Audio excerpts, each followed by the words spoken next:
Bien-aimés dans le Seigneur, peuple de Dieu, Église Corps du Christ, membre du centre évangélique, missionnaire ouvrier avec Dieu, comme de toute communauté chrétienne, je vous salue dans le merveilleux nom de notre Seigneur et Sauveur.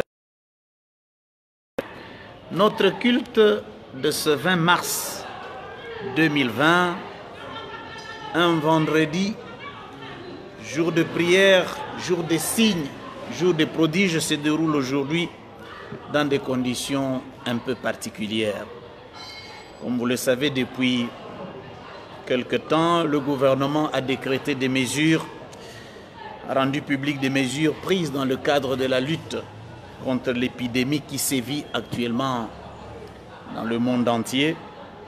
Mais grâce soit rendue à l'Éternel notre Dieu, par le moyen de la technologie, nous pouvons, faute de nous rassembler, nous pouvons communier ensemble à travers cet élément visuel sur ces modes TV que nous vous demandons de nous joindre. Je voudrais saisir cette occasion pour remercier notre bishop, le révérend Senda Chimanga, ainsi que toute l'équipe technique de la régie. Vous avez tout mis en œuvre pour rendre possible cette retransmission et ce que nous apprécions beaucoup. Alors, bien-aimés de Dieu, c'est vrai que nous ne sommes pas autorisés à faire un rassemblement de plus de 20 personnes. Les églises, les portes des églises sont fermées, mais les portes de notre bouche, les portes de notre cœur ne sont pas du tout fermées. Dans Jean 4, à partir du 21e verset, il est dit, le Seigneur dit à la femme samaritaine, l'heure vient. Et ça ne sera ni sur cette montagne, ni à Jérusalem, que vous adorerez le Père. Et le verset 23 ajoute ceci. Mais l'heure vient, et elle est déjà venue, où les vrais adorateurs adoreront le Père en esprit et en vérité. Ce sont là les adorateurs que le Père recherche. Et le verset 24, Dieu est esprit. Il faut que ceux qui l'adorent en esprit et en vérité. Et c'est dans des moments comme ceci que nous pouvons expérimenter le sens ou le contenu, nous pouvons avoir une bonne compréhension de ce verset. Donc nous ne sommes pas nécessairement tenus à venir prier dans un lieu préalablement préparé pour ce faire. Nous portons le Seigneur dans notre cœur. Et donc en tout lieu que l'Éternel met à notre disposition, nous pouvons nous agenouiller, prier le Seigneur, invoquer le Seigneur notre Dieu, demander sa grâce, sa miséricorde, et espérer que des choses vont se produire, des choses vont se passer. Nous allons donc prier ensemble. Là où vous êtes, là où vous vous trouvez, bien-aimés de Dieu, prions ensemble.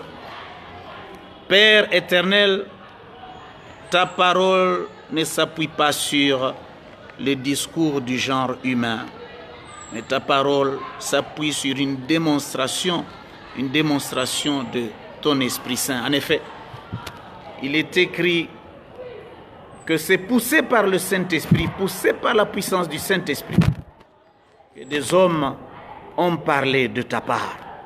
Reçois, Père éternel, favorablement les paroles de notre bouche ainsi que les sentiments de notre cœur.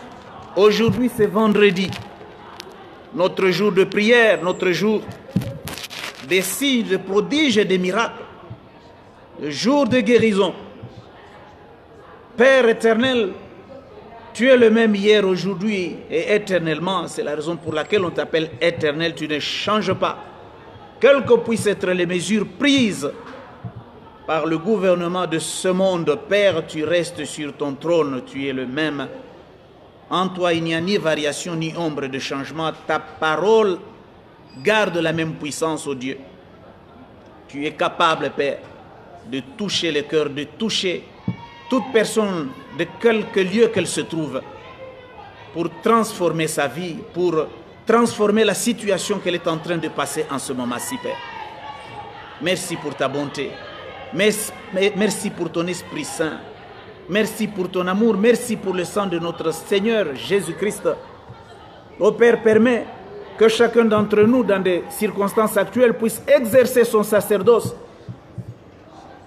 puisse exercer ses qualités, les capacités que tu nous as données, les capacités de prêtre, pour invoquer ton sang précieux, ô Père, et qu'il se produise des signes, des prodiges, des miracles, non seulement ici dans l'église de Semoud, dans le monde entier, en passant par l'Afrique, la France, l'Europe, la Belgique, l'Amérique, partout sont les nôtres, et même ceux qui ne sont pas les nôtres, Père, car devant toi, tu n'as fait aucune discrimination, tu n'as fait exception de personne.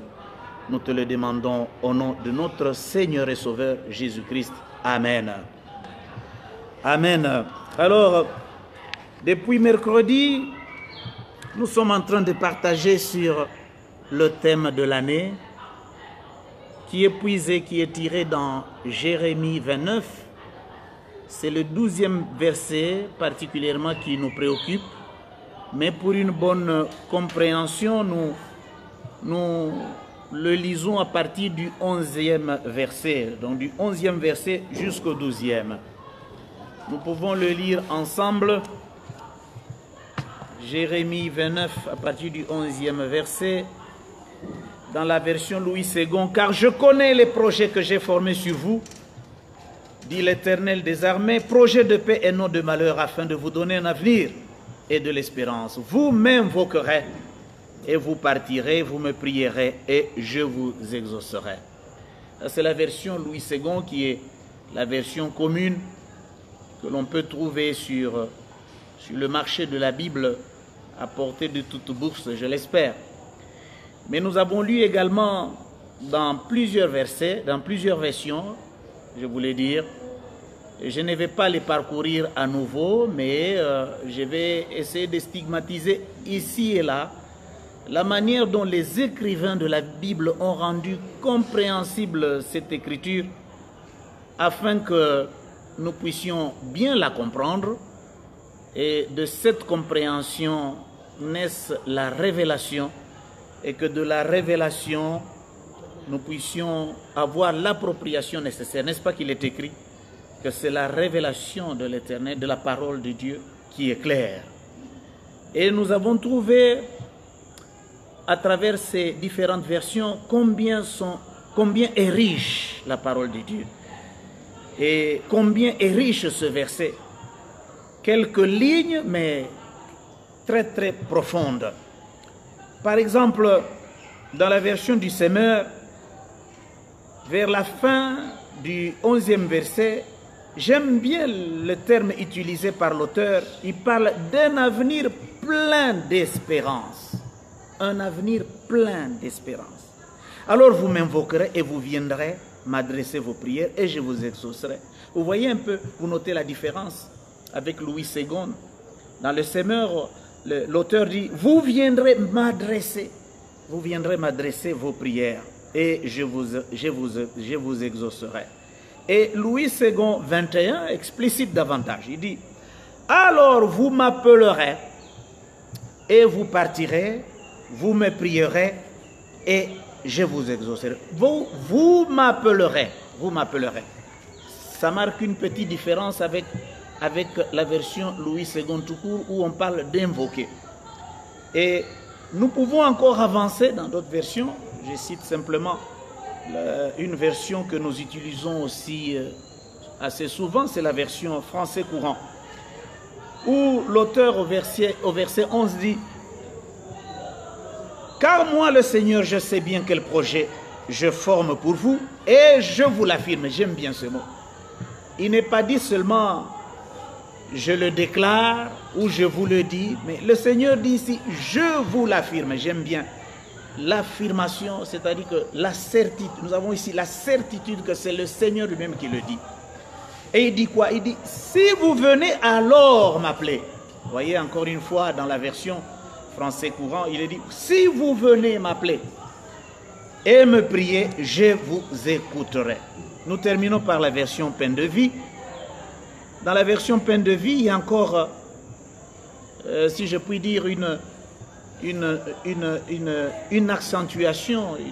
On ajoute, n'est-ce pas, à la signification donnée au terme invoqué, un sens qui nous donne encore la compréhension. Vous ferez appel à moi. Oh, c'est formidable ça. Vous ferez appel à moi, verset 12. Vous viendrez me prier et je vous écouterai. Alors, qu'est-ce que nous voulons dire, bien-aimés de Dieu, là où vous êtes? Nous voulons partager avec vous cette vérité. Nous voulons dire que ça soit dans l'Ancien Testament, et nous le verrons bientôt dans le Nouveau Testament, le Seigneur met l'accent sur le fait de l'appeler. Lorsqu'on parle de l'invoquer, c'est appeler le Seigneur, mais pas de n'importe quelle manière, appeler le Seigneur au secours. Appeler le Seigneur pour se mettre sous sa protection divine. Appeler le Seigneur pour se mettre sous sa souveraineté. Appeler le Seigneur pour qu'il intervienne, de manière que sans cette intervention, tout est perdu. Au début de cette année, l'homme de Dieu qui nous a donné cette prophétie ne savait pas si bien dire. Je ne sais pas si ça n'est rendu compte, mais moi je puis dire que c'est poussé par le Saint-Esprit qui nous a donné cette parole. Nous ne savions pas que les circonstances allaient tourner de cette manière. Voyez-vous que les choses sont en train de s'inscrire de manière à ce que cette parole s'accomplisse. C'est dans les temps comme ceci que nous pouvons invoquer le Seigneur pour que le Seigneur nous réponde. Nous pouvons encore trouver un verset analogue dans le livre de Chroniques, dans 2 Chroniques 7, 2 Chroniques 7 à partir du 14e verset. 2 Chroniques 7 à partir du 14e verset, ou 2 Chroniques 7, le 14e verset. C'est un verset que certains d'entre nous connaissent par cœur et qui dit ceci. Si mon peuple sur qui est invoqué mon nom s'humilie, prie et cherche ma face, et si il se détourne de ses mauvaises voies, je l'exaucerai du haut des cieux, je lui pardonnerai son péché et je guérirai son pays. Le Seigneur est resté ici à travers sa parole dans l'unité de son esprit. Quel que puisse être, mon frère, ma soeur, la situation que tu es en train de traverser en ce moment-ci, la situation, que ce soit une situation de maladie, une situation difficile au travail, une situation terrible en famille, une situation indénouable, ce que tu peux appeler impossible, le Seigneur notre Dieu t'appelle à l'invoquer. Et il s'engage ici et il dit, si tu m'invoques, si tu m'appelles, je voudrais utiliser la version peine de vie, si tu fais appel à lui, à sa miséricorde infinie, certes, quelque chose va changer, une situation va se dénouer, ce qui était impossible va devenir possible, ce qui était indénouable va devenir dénouable, si je puis m'exprimer ainsi. Bien-aimés de Dieu, je voudrais profiter de ce moment ici pour vous donner un témoignage où nous avons invoqué l'Éternel notre Dieu, et l'Éternel notre Dieu est venu à notre secours. L'Éternel notre Dieu a répondu au cri de nos voix. Je voudrais, avant de vous donner le témoignage, revenir faire un petit pas en arrière pour vous dire qu'il y a une autre version, Amplified Bible, c'est la version anglaise de la Bible amplifiée, qui utilise un certain nombre de concepts. Et à partir de ces concepts, nous comprenons que invoquer l'Éternel notre Dieu, c'est non seulement faire appel à son nom, faire appel à son autorité, à sa protection divine, à sa souveraineté, mais c'est aussi appeler le Seigneur d'une manière nécessaire et vitale, avec une nécessité vitale, pour reprendre les mots utilisés par la Bible amplifiée. Appeler le Seigneur avec une nécessité vitale, c'est-à-dire que si le Seigneur ne répond pas, il y a péril en la demeure.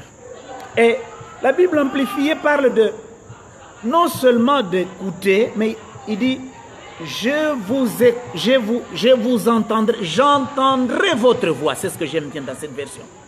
Elle dit, j'entendrai votre voix, je vous écouterai et je vous exaucerai.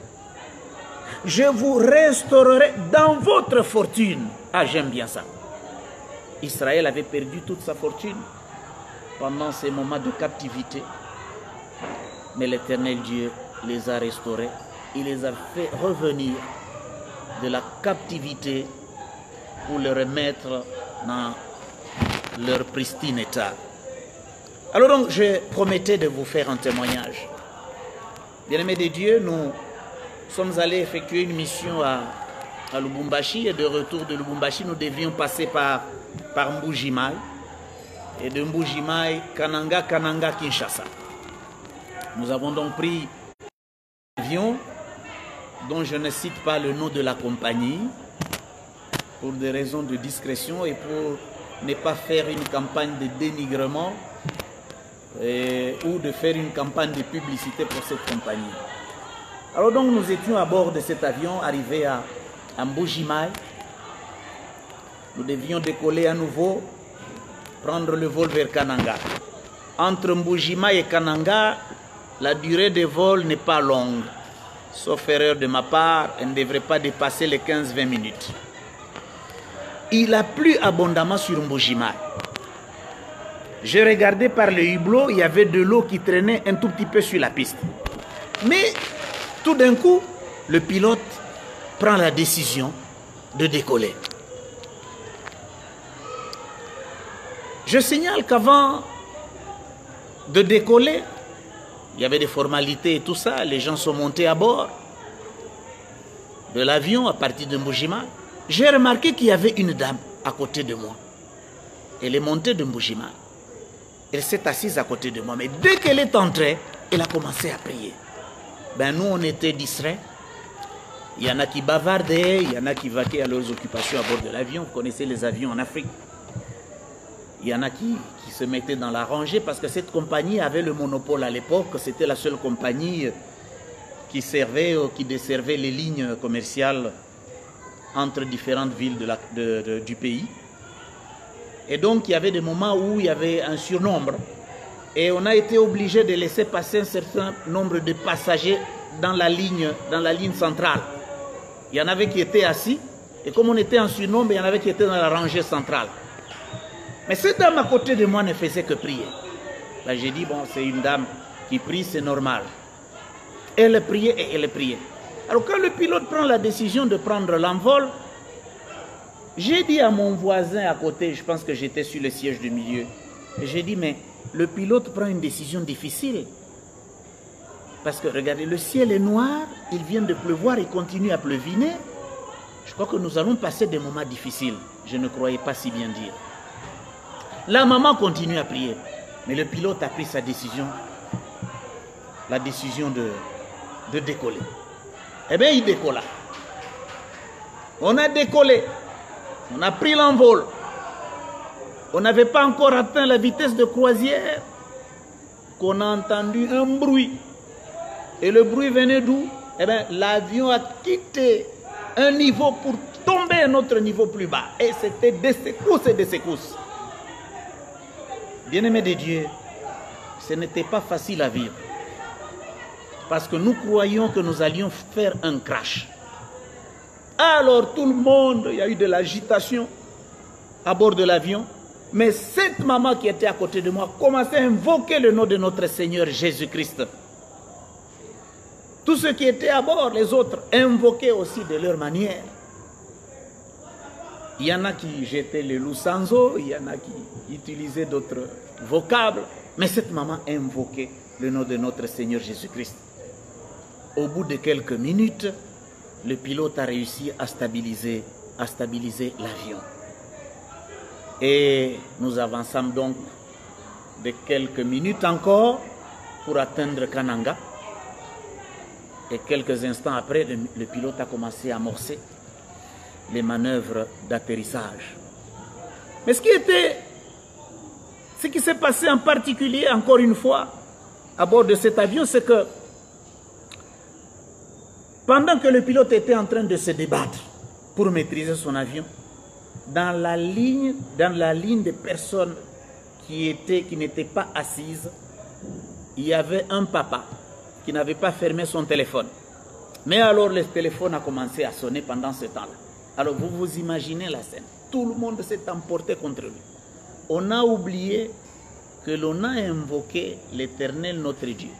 Que le téléphone sonne ou que le téléphone ne sonne pas, le Dieu qui a réussi à stabiliser cet avion était capable de nous mener à bon port. Alors on s'en est pris à ce pauvre papa, comme un bouc émissaire. Alors il y en avait qui disaient, non, vous les Balouba, vous êtes des grands sorciers, vous voulez nous tuer ici sur votre terre de Balouba. Alors il y avait un monsieur qui était à côté là, il dit, voilà, moi je suis des Bandundu, mon sang, vous n'allez pas avoir mon sang, hein? Vous n'allez pas manger mon sang. Moi je suis du Bandundu, je ne suis pas de chez vous, vous les Balouba. Hey. Voilà ce qui s'était passé. Et finalement, donc, quand on arrive à Kananga, nous avons invoqué le Seigneur notre Dieu. Le Seigneur notre Dieu nous a secourus. Mais on a vite oublié parce que 3/4 de l'avion s'est vidé. Il y en avait qui disaient, en tout cas moi mon voyage s'arrête ici. Je vais rentrer en Bujimaï par camion. D'autres disaient, moi aussi le voyage s'arrête ici. J'attends la semaine prochaine quand il y aura un autre avion. Ainsi de suite. Nous sommes restés dans la poignée de ceux qui ont fait le voyage jusqu'à atterrir à Kinshasa. On pouvait se compter à bord de l'avion à peine une poignée, une dizaine de personnes. Bien-aimés de Dieu, la situation était difficile.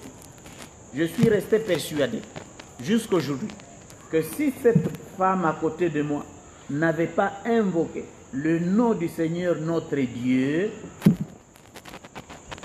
je ne serais pas là devant la caméra en train de vous parler. J'ai toujours cherché à savoir qui elle était, parce qu'une fois arrivée à Kananga, je ne l'ai plus revue. Est-ce qu'elle est descendue à Kananga ou est-ce qu'elle est venue avec nous jusqu'à Kinshasa? Je ne le saurai jamais assez. Mais ce que je sais, cette dame avait une attitude différente de nous tous. Dès qu'elle est montée à bord de l'avion, elle a commencé à invoquer le nom du Seigneur notre Dieu. À l'époque, il nous semble, lorsque nous lisons les textes, que seuls les croyants d'Israël avaient le droit d'invoquer le nom de l'Éternel. Les païens et les autres peuples faisaient aussi leurs invocations. Nous voyons cela par exemple dans le livre de Rois, lorsque le prophète Élie est confronté au prophète de Baal. Il leur dit clairement, moi j'invoquerai l'Éternel mon Dieu, vous aussi invoquez vos dieux païens. Vous voyez? Donc les païens aussi peuvent invoquer, mais qu'est-ce qu'ils invoquent? Nous n'en savons rien. Ils invoquent leurs idoles, etc. Ils invoquent leur Dieu avec petit d. Et donc nous savons que ce soit dans l'Ancien Testament comme dans le Nouveau Testament, c'est la communauté des croyants, dans l'Ancien Testament, les croyants d'Israël, qui avaient le droit d'invoquer le nom de l'Éternel. Mais nous de la Nouvelle Alliance, à cause du travail que Jésus-Christ a accompli sur le bois de la croix à Golgotha, qui a fait qu'en l'acceptant, nous sommes devenus ses enfants. Nous sommes devenus les enfants du Dieu Tout-Puissant. Ainsi qu'il est écrit, à tous ceux qui l'ont reçu, à tous ceux qui croient en son nom, il leur a donné le pouvoir de devenir enfants de Dieu. Il nous a donné aussi le droit d'invoquer son nom. Nous allons lire pour cela, je vous invite à lire ensemble. Nous allons lire ensemble, est-ce que vous avez vos Bibles là où vous êtes? Nous allons lire dans Romains 10, à partir du 12e verset pour voir cela. Romains 10, à partir du 12e verset, nous lisons. Quiconque, commençons un peu plus haut, à partir du 11e verset, quiconque croit en lui ne sera point confus. Il n'y a donc aucune différence, en effet, entre le juif et le grec, puisqu'ils ont tous un même Seigneur qui est riche pour tous ceux qui l'invoquent. Car quiconque invoquera le nom du Seigneur sera sauvé. Allons dans 1 Corinthiens. 1 Corinthiens chapitre 1er, du 1er au 2e verset pour avoir une bonne compréhension. 1 Corinthiens chapitre 1er, du 1er verset au 2e, nous lisons: Paul, appelé à être apôtre de Jésus-Christ par la volonté de Dieu, et le frère Sosthène, à l'église de Dieu qui est à Corinthe, à ceux qui ont été sanctifiés en Jésus-Christ, appelés à être saints, et à tous ceux qui invoquent en quelque lieu que ce soit, même ici chez nous en République démocratique du Congo, le nom de notre Seigneur Jésus-Christ, leur Seigneur et le nôtre.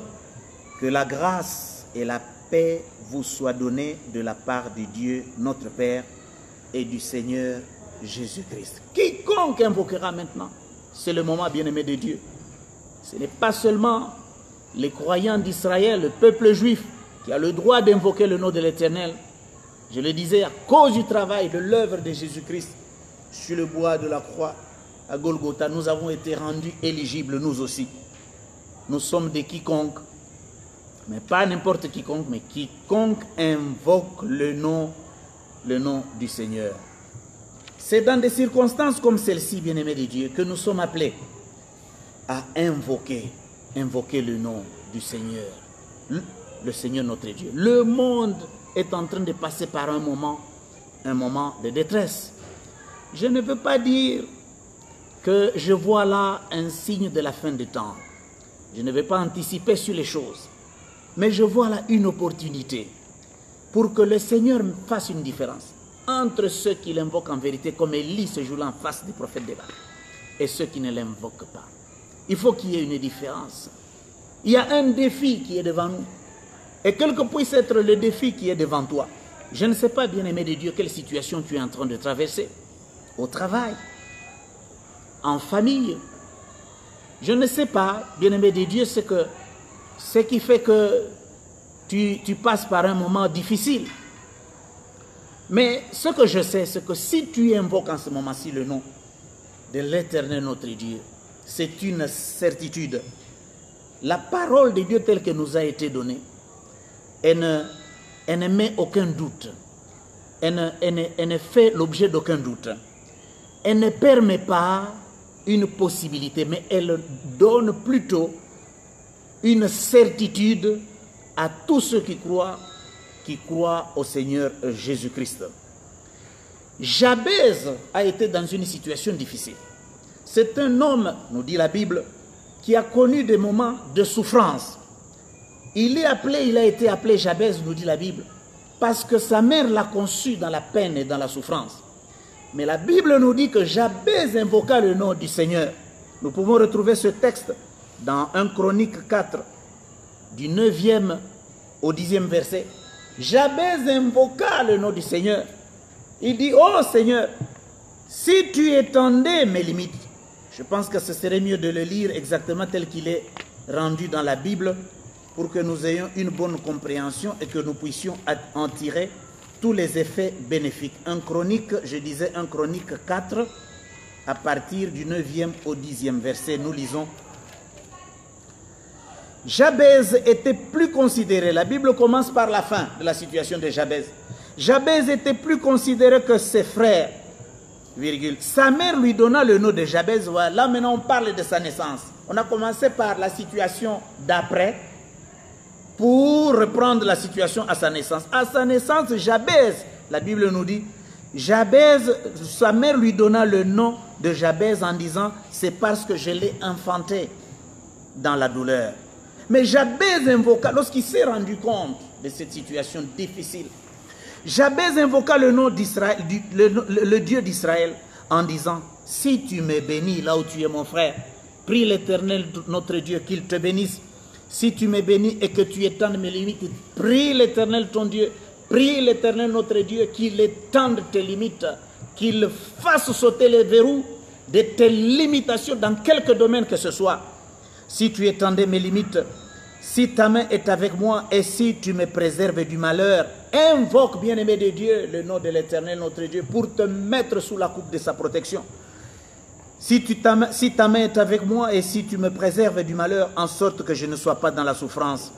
Et la Bible dit, comme il a dit dans Jérémie 29, verset 12, qu'il est prêt à nous exaucer, que c'est une certitude, la Bible dit, et Dieu accorda ce qu'il avait demandé, ce que Jabez avait demandé, et Jabez a été répertorié parmi les personnes les plus considérées de son époque. Bien-aimé de Dieu, on ne s'arrête pas là. Il y a aussi le cas du prophète Élie, dans 1 Roi 18, à partir du 24e verset. Nous trouvons ce texte formidable, un texte que nous connaissons aussi par cœur. 1 Roi 18, le 24e verset. Élie met les prophètes de Baal au défi. Puis, dit-il, invoquez le nom de votre Dieu. Dieu avec petit d. Et moi, j'invoquerai le nom de l'Éternel. Le Dieu qui répondra par le feu, c'est celui qui sera Dieu. Et tout le peuple répondit en disant, c'est bien. Alors nous allons maintenant au verset 36e jusqu'au verset 37e pour voir ce qui s'était passé. La Bible dit, au moment de la présentation de l'offrande, Élie le prophète s'avança et dit, Éternel Dieu d'Abraham, d'Isaac et d'Israël, que l'on sache aujourd'hui que tu es Dieu en Israël et que je suis ton serviteur et que j'ai fait toutes ces choses par ta parole. Réponds-moi, invoqua-t-il. Oh, réponds-moi, Éternel, réponds-moi. Vous voyez comment quelqu'un qui avait le secret, le sens d'invoquer le nom de l'Éternel, il dit, réponds-moi, Éternel, réponds-moi. Ça marque une certaine insistance. Bien-aimé de Dieu, invoquer, prier, nous pouvons prier à tout moment. La Bible nous exhorte à prier sans cesse. Mais invoquer le nom de l'Éternel suppose des circonstances exceptionnelles. Élie était devant un défi. Des prophètes de Baal d'un côté et de l'autre, lui. Lui seul et le peuple qui était avec lui et l'Éternel, notre Dieu dans le ciel, faisait la majorité. La majorité n'était pas physique. Pourtant, les prophètes de Baal étaient plus nombreux. Mais Élie seul, avec l'Éternel, notre Dieu, faisait la majorité. Alors il insiste, réponds-moi, Éternel, réponds-moi, afin que ce peuple reconnaisse que c'est toi, Éternel, qui es Dieu, et que c'est toi qui ramènes leur cœur. La Bible dit, au verset 38e, et le feu de l'Éternel tomba, et il consuma l'holocauste, le bois, et les pierres et la terre, et il absorba l'eau qui était dans le fossé. Quand le peuple vit cela, ils tombèrent sur leur visage et dirent, c'est l'Éternel qui est Dieu, c'est l'Éternel qui est Dieu, c'est l'Éternel qui est Dieu. Il faut que le peuple aujourd'hui du monde entier, devant cette pandémie, dise aussi, c'est l'Éternel qui est Dieu, c'est l'Éternel qui est Dieu. Lorsque, bien-aimé de Dieu, là où vous êtes, à partir de votre chambre, de votre salon, à partir de votre bureau, là où vous êtes en train de recevoir cette parole, vous êtes capable d'exercer votre sacerdoce, votre rôle de prêtre, invoquer le sang de Jésus-Christ, notre Seigneur, en disant, oh Seigneur Dieu, tu es éternel, tu es capable de faire la différence entre ceux qui invoquent ton nom et ceux qui ne le font pas. Oh, le sang de notre Seigneur Jésus-Christ n'a pas perdu sa puissance, car il est écrit, Jésus-Christ est le même hier, aujourd'hui et éternellement. Le sang de l'agneau, le sang de notre Sauveur, est plus puissant que tous les antiseptiques que nous pouvons utiliser sur cette terre. Le sang de notre Sauveur Jésus-Christ n'a pas perdu de sa puissance. Le corona, le Covid-19 n'est pas la première maladie mortelle. Pourtant, il y a eu des maladies mortelles. Il y a eu des morsures mortelles. L'apôtre Paul a été piqué par un serpent, une vipère, qui s'est sorti du feu, qui a touché son poignet, il secoua. Et le serpent est tombé, mais pourtant, l'apôtre Paul n'avait jamais perdu la vie. Donc, bien-aimé de Dieu, que ce soit un empoisonnement, que ce soit un venin mortel, si tu es conscient là où tu es que tu as été empoisonné, ou si tu es conscient que tu es dans une situation difficile, inextricable, invoque le sang de l'agneau, le sang de notre Sauveur Jésus-Christ. Dieu est capable de te restaurer. Dieu est capable de te faire revenir, de faire revenir ta santé à meilleure fortune. Si tu es comme Jabez au travail, tu ne reçois jamais de promotion. Tu es toujours limité. Si tu es quelqu'un dont les ambitions sont toujours freinées, ce n'est pas mauvais d'avoir des ambitions. Ce que l'on nous reproche, c'est d'être ambitieux. Il semble que les ambitieux sont dangereux. Mais si tu as des ambitions, c'est à bon droit. Mais tes ambitions ne sont jamais comblées. Tu as l'impression d'être limité quelque part. Invoque le nom de l'Éternel notre Dieu en disant: oh Éternel notre Dieu, ce que tu as fait pour Jabez, tu es capable de le faire également dans ma vie. Ce que tu as fait pour Élie, tu es capable de faire également pour... L'Éternel Dieu a marqué une différence indéniable entre Élie et ses collègues. De même, toi aussi, Dieu est capable de faire une différence entre toi et tes collègues au travail. Dieu est capable de faire la différence entre toi et tes collègues, même dans le ministère chrétien. Si tu as un ministère prophétique, il faut qu'on en sente que la main de l'Éternel est là. La main de l'Éternel est... Lorsque tu dis quelque chose, elle s'accomplit. Lorsque tu accomplis la fonction déclarative de la prophétie, les choses se passent telles que tu l'as déclaré et ta renommée est en train de s'accroître, parce que l'Éternel Dieu est capable de faire sauter les verrous des limites, d'enfoncer les portes des reins, de faire casser, de déverrouiller les serrures des reins. Notre Dieu est capable, bien-aimé de Dieu. Si tu l'invoques de tout ton cœur, il est capable de faire des choses. Il est capable. Notre Dieu est capable. Notre Dieu est puissant. Comme ce jour-là sur la route de Mbujimaï, nous avons invoqué, chacun dans sa langue, il y en avait qui ont invoqué le nom de l'Éternel en Chiluba, d'autres en Kikongo Munukutuba, d'autres en Swahili comme moi. L'Éternel Dieu a agi. Est-ce que tu t'es déjà retrouvé dans une situation comme ça? Vous êtes à bord de l'avion, bien-aimé de Dieu, il y a une sensation terrible. C'est comme si les entrailles montaient dans la bouche, le cœur bat à pleine vitesse et vous avez la sensation de perdre connaissance. Il n'y a que Dieu ce jour-là qui nous a tirés du pétrin. Il n'y a que l'Éternel Dieu. On était parti, on ne voyait plus rien. Il y avait une tempête dans le ciel. C'est la main de l'Éternel qui nous a délivrés. Mon frère, ma soeur, là où tu es, tu peux prier aussi avec moi en disant: quelle que soit la tempête dans laquelle je me trouve, ô Éternel Dieu, j'invoque ton nom. Comme ce jour-là sur le lac, les disciples sont allés supplier le Seigneur.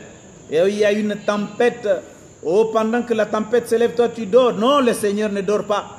Oh, lorsque le Seigneur se lèvera, comme a dit Job, mon Rédempteur se lèvera le dernier. Laisse que le Seigneur se lève. Laisse faire le Seigneur. Oh Seigneur, lève-toi et ordonne à la tempête de se taire. Au nom de Jésus-Christ, invoque le Seigneur notre Dieu. Invoque le Seigneur notre Dieu, bien-aimé de Dieu. Vous vous souvenez, même Pharaon a supplié Moïse lorsque les plaies étaient en train de s'abattre sur l'Égypte. À chaque fois que Pharaon suppliait, non, il supplie, demande à l'Éternel ton Dieu d'arrêter cette plaie. Pharaon, qui était un païen, qui ne connaissait pas Dieu, l'Éternel Dieu d'Israël, suppliait Moïse, Moïse intercédait et la plaie s'arrêtait. Tu es capable, bien-aimé de Dieu, à plus forte raison, toi qui es un racheté, toi qui es un enfant de Dieu, tu es fils de Dieu. Non seulement tu es sacrificateur, non seulement tu es serviteur, mais Dieu t'appelle mon ami, tu es l'ami de Dieu. Et donc tu as une qualité bien supérieure, tu as des capacités supérieures, à plus forte raison. Ce que le Pharaon n'avait pas, toi tu l'as, à plus forte raison. Dieu est capable d'arrêter la plaie, d'arrêter cette pandémie, cette épidémie, de manière que tu entendras seulement ailleurs que des choses se sont passées, mais ça n'arrivera pas chez toi.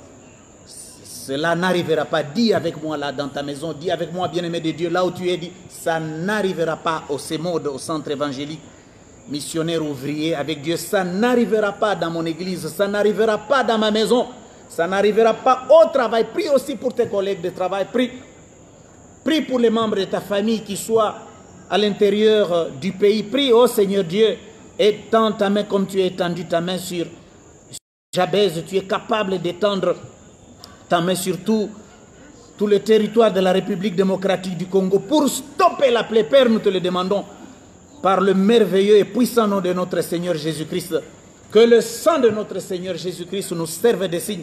Oh Dieu, interviens, nous te supplions. Père, agis avec puissance. Tu ne seras pas atteint. Que 1000 tombent à gauche, 10 000 à droite. Tu ne seras pas atteint de tes yeux, seulement tu verras la rétribution des méchants. Que tu ne craignes pas, ne crains pas dans ton cœur. Oh, dis avec moi, prie avec moi en disant, oh Seigneur, enlève à moi la crainte, cette crainte. Partout on parle de la plaie, de la pandémie, et on commence même à oublier le nom de notre Seigneur Jésus-Christ. Oh, il faut que cela cesse. Que 10 000 tombent à mes côtés, moi je ne serai pas atteint. Je ne craindrai donc point la contagion ni la peste qui frappe en plein midi. Oh, je serai épargné. Cela n'arrivera pas dans ma maison. Je le déclare, cela n'arrivera pas dans mon pays. Cela n'arrivera plus. Stoppons, nous pouvons stopper. Que c'est déjà assez le nombre que le pays connaît en ce moment-ci, c'est déjà assez. Tu peux stopper toute situation de défi. Tu peux retourner, renverser en invoquant l'Éternel ton Dieu en disant, oh Seigneur, présente, bien-aimé du Dieu, présente ta situation en invoquant le nom de l'Éternel ton Dieu. Présente ta situation. Voilà Seigneur, voici cette situation qui me défie. Je suis devant un défi.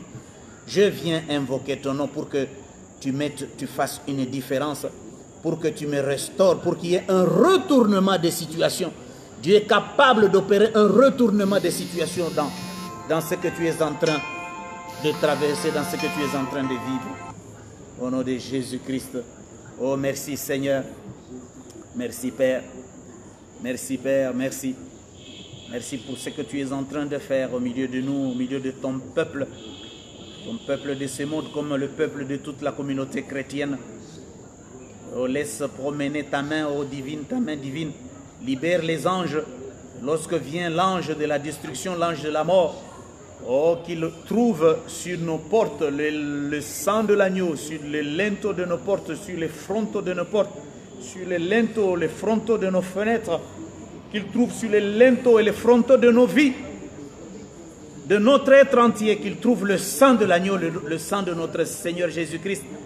Épargne, ô Éternel, notre Dieu, épargne ton peuple du Sémode, ton peuple de la République démocratique du Congo, partout ailleurs où il y a nos frères, nos sœurs, et même ceux qui ne te connaissent pas, ô Père, tu ne fais point de discrimination. Laisse-le eux aussi, même s'il y en a qui ne te connaissent pas, c'est le moment, Père, qu'ils reviennent au pied, qu'ils reviennent à la croix, qu'ils reconnaissent Jésus-Christ, qu'ils le reçoivent comme leur Seigneur et Sauveur personnel. C'est un moment favorable, le moment du salut pour eux, ô Père.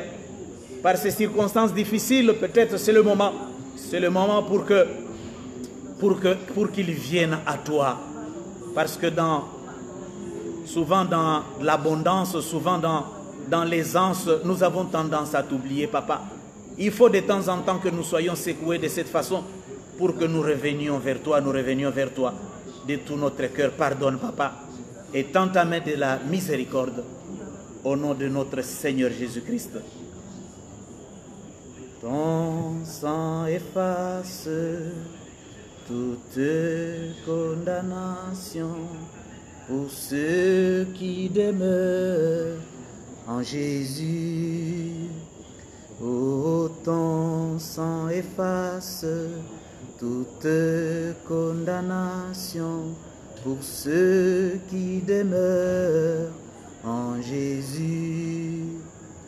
Car la loi de l'alliance en Jésus efface et libère de la mort et du péché. Oh, ton sang efface toute condamnation pour ceux qui demeurent en Jésus.